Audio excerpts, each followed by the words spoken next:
This is the Lone Crater YouTube. We hope this video helps. You begin by locking down high-value producers, plant what grows or prepares in winter, and get income flowing fast. Start with available winter seeds and prioritize foraging spots. This gives immediate cash while crops mature. Once done, make sure kegs and preserves jars are placed in reach so you can process forage and spare fruit into artisan goods.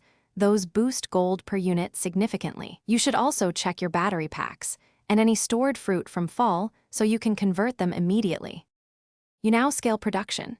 Head to the mines early to stockpile ore, gems, and coal that let you maintain tools and craft machines.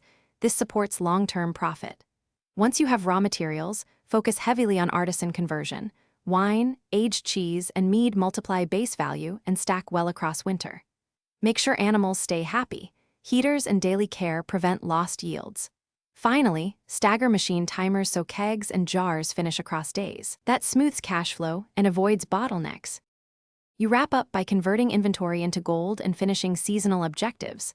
Sell your highest value artisan goods first and use the shipping bin daily so gold arrives overnight. Bring top items to the traveling cart if price checks out.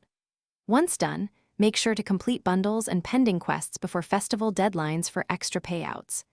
If you encounter stalled cash, troubleshoot by liquidating low-profit stock, selling excess raw produce, and reassigning machines toward items that produce 2x or 3x returns.